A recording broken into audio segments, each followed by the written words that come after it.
and welcome back to the CottageCutz YouTube channel. This is Marla. Today I'm doing a review and I'm presenting some ideas on how you can use some of the dies that were part of the Christmas 2023 release. Sometimes we see pictures and we really don't know what size they are, and seeing them on different card bases really does help give us a little bit more perspective. I'll put 4 cards together at the end of this video, but first I'm going to give you an idea of what some of these products look like when they're put together and how you can use them together.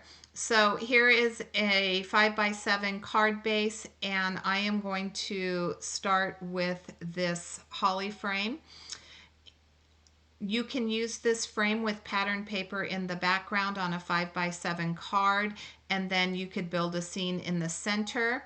Here's what it looks like as it was intended for an A2 size card. You can leave the center in or out. You can color up the holly leaves and the berries if you cut them from white cardstock, or you could just choose to use colored cardstock in different colors. Here is the rocking horse with toys. This is one of the smaller die sets, but it does have 3 cute images. We have the horse, the bear, and the drum.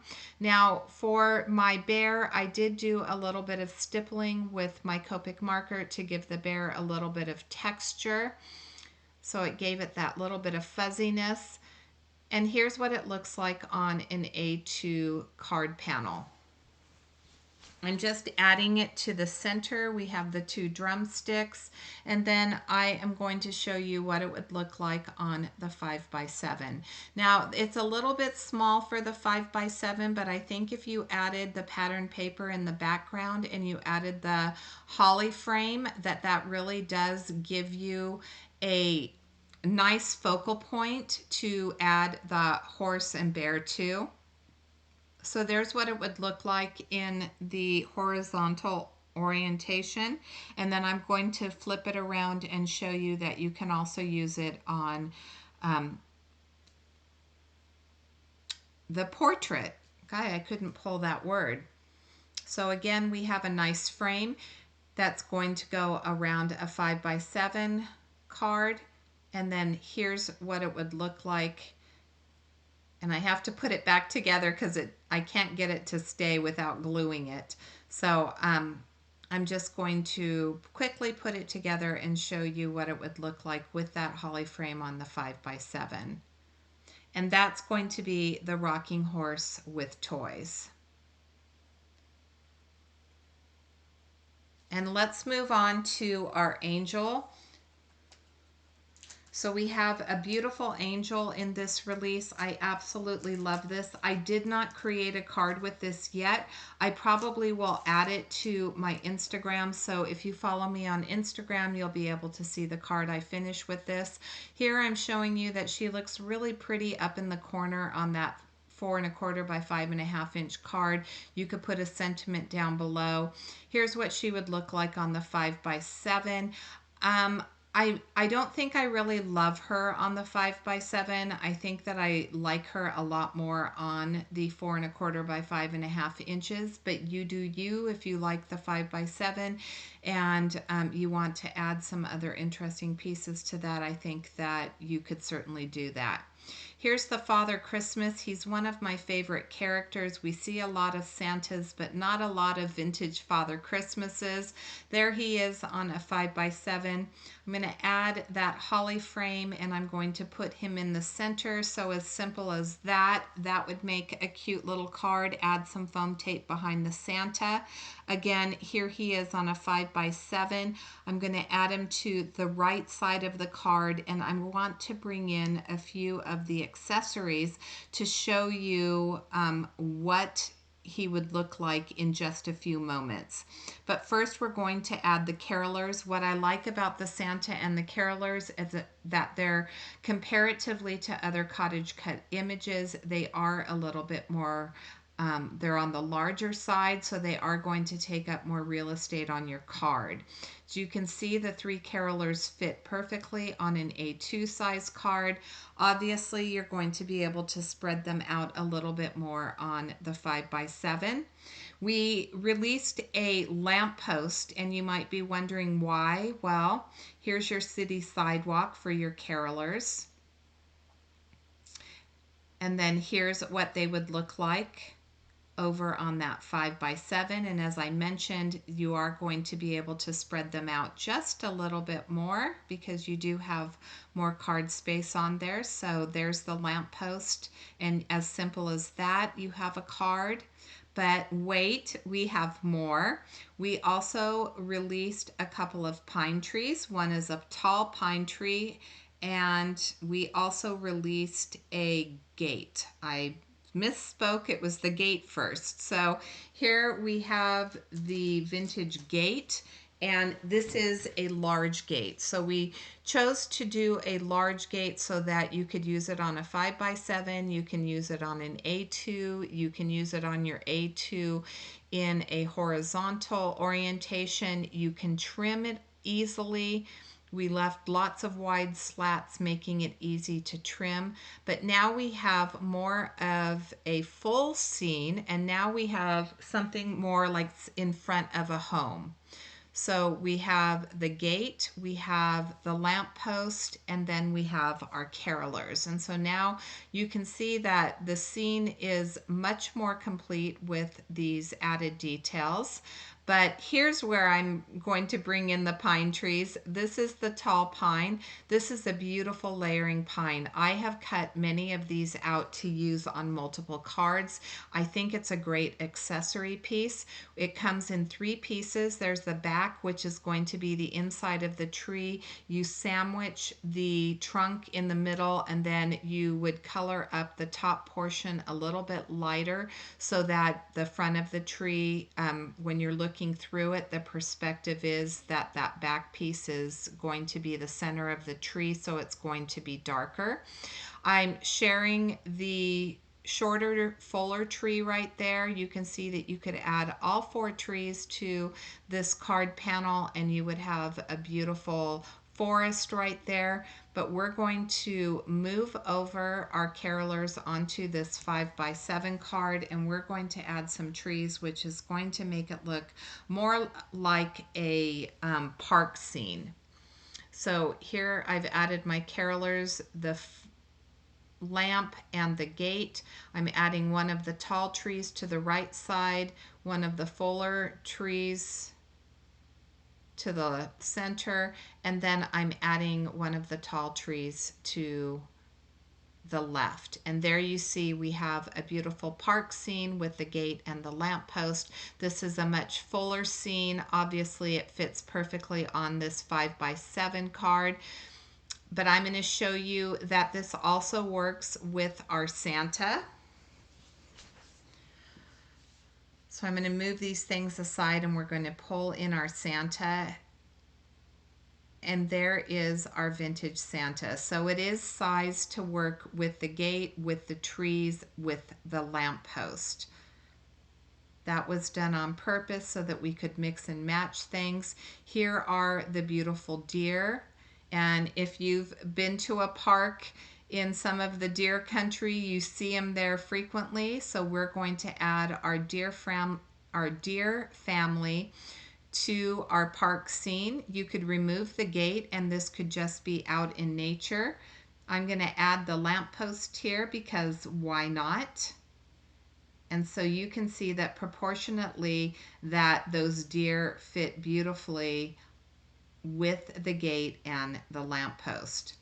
So I'm going back to that holly frame, and I am going to add the gate. Now I would trim the gate down here. I would just use the center section. So I would trim the gate down, add my Santa Claus, and then add some of the trees to the background. And I think that's another great way, another use for the trees, the frame, and the Santa.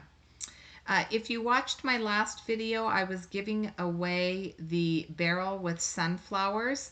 And I did want to mention that the winner of that is Sherry Dancer Thomas 4569.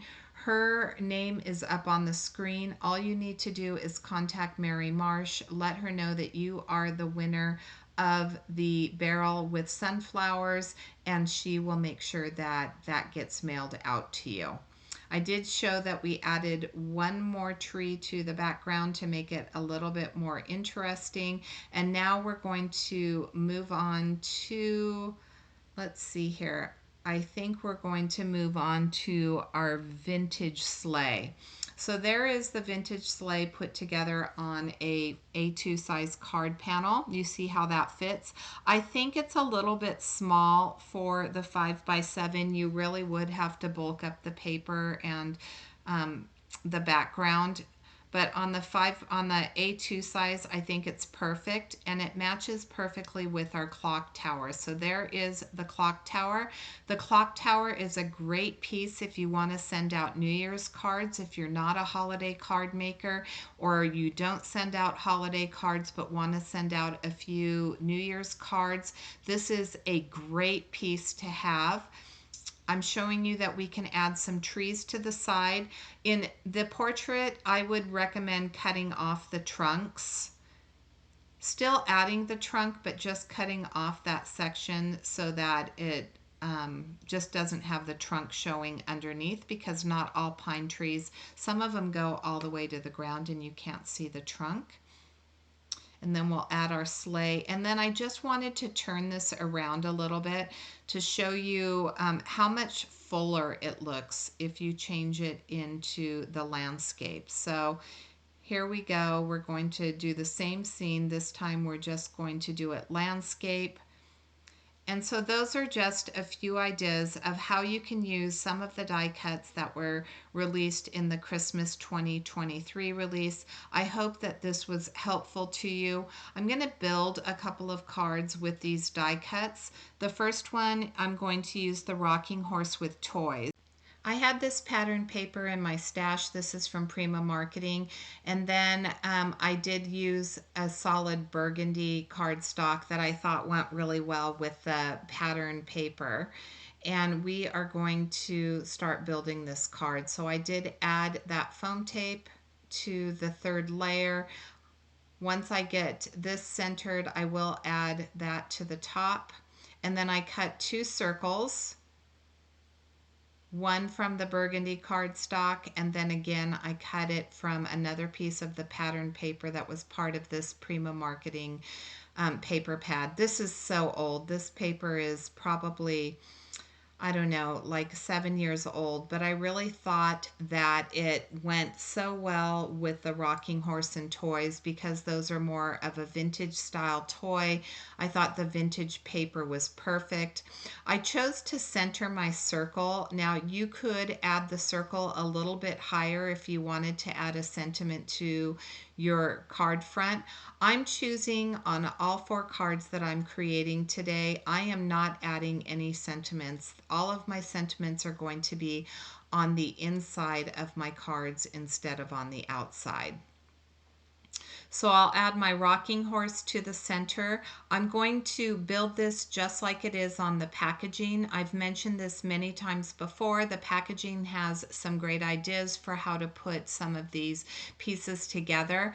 I also wanted to mention, if you didn't go with the circle, so I added the circles, but if you wanted to go with just rectangles and you had something that was not as busy as my top rectangle, you certainly could add a Christmas tree behind, or one of the pine trees, the tall pine specifically probably, no, maybe the shorter pine, behind the rocking horse, and so that would give the illusion of a Christmas tree. So that's another way that you could put this card together. And there we go. There's our first card. And we'll move on to our second card. So for our second card, we're using Father Christmas, and we're going to use the holly frame. As I showed you in the demonstration, the holly frame really adds and doesn't detract, especially when you use it white on white. My recommendation would be to add the glue to all of the areas except the outer edge. The outer edge, if you add it first there, it tends to dry fast and then you have to add more glue. So I like to add that glue to that outer edge last. And then I'm going to bring in my Misty. I try to put this together and I end up having to turn the panel upside down because I don't know, for whatever reason, I just couldn't get it to slide in this way. But when I turned the panel upside down and had that fold at the bottom, it went on perfectly. So again, I didn't add that center back in because I am doing the white on white. We're going to add the tall tree to the right hand side behind Father Christmas. And you can see again that proportionately that these pieces go together nicely. You can see how much larger the Father Christmas is than the rocking horse with toys was. So this is a much larger element that really gives you a good focal point on your card. But I don't want to stop here. I want to add a little bit more interest. So I am going to bring in the baby deer and I'm going to bring in the full smaller pine tree. And I'm going to add that to the left hand side. So I'll tuck that in underneath the cane. And then we'll add our deer. And isn't that an adorable little scene? I think it is just so sweet. Again, I'm not adding any sentiments to the front of my cards. I'm letting these beautiful die cuts just take center stage today on these cards. I colored the background using some Catherine Pooler inks. I love this color. I think it's Daydream and Sage. I think the two colors together are just stunning. So we are going to build our full scene. This time I'm going to go in the landscape orientation on this 5x7 card base. So I'm using two of the tall trees and I'm going to add those back behind my gate. I do adhere my card panel onto a craft card panel off camera, but here I'm just working directly on that inked card panel. Again, I left the bottom white to give the illusion of snow. If you wanted to add a little bit more texture to that with some stickles or maybe some embossing powder that's sparkly, then feel free to do that, or one of the snowy hills. I'll add my gate over the top. As you noticed, I'm not cutting that down because this is a 5x7 card. It's going to fit perfectly across, and it would fit on the landscape if you did landscape on an A2 as well. We're going to add our lamppost to the left-hand side, but you'll notice at the very bottom the distance between the edge of the card and the lamppost. I want to mimic that with my boy, so I am going to strategically place him so that his feet are about the same distance, which is going to add the balance to my card. We're going to add our two girls. I'm going to do a little bit of overlapping because I think that they have those big, beautiful dresses, and those big, beautiful dresses would overlap each other. So I'm going to tuck the smaller of the two girls a little bit behind the first one. So here's where I'm just doing a little bit of tucking. And just like that, we have a beautiful Christmas scene with our carolers, and that is going to complete card number 3. For our final card, I'm going with more of a farmhouse look. I've added some gingham cardstock to an A2 card panel. I used a die from my stash to cut that black distressed card panel, and I just wrapped some twine around it. I'm going to adhere it, centering it onto that card base. And then to the right, this was a piece of I did some glimmer hot foil, and I didn't like the way that it turned out, so I trimmed the panel down. I added some foam tape behind it. I did add some hoodie, which is a gray ink from Catherine Pooler, to the top portion. The glimmer hot foil is called iridescent, if you're wondering. And then you can see on the back of my clock tower, I did add vellum to the windows and I added it to the door. I left the windows white. I didn't add any light behind them with a yellow Copic marker, but for the door, I did add a blue tone. And then we're going to add our little sleigh at the bottom. Isn't that adorable? I have a vintage button, a wooden button that I'm going to add to the bow that I'm going to adhere right here. So here's a double bow, again from the twine, and I'll add it to that left side with some wet glue. I do have a hot glue gun, but I didn't want to heat it up, and so I did the lazy method and used my wet glue to add my button as well, that little black button, and that completes all 4 cards. So let me know in the comments, what was your favorite card today? Was this review helpful? Is this something you'd like to see more of with the releases? Here's a final look at all 3 cards. I want to thank you so much for joining me today. And until next time, I hope you have a fabulous day. Thanks so much for watching.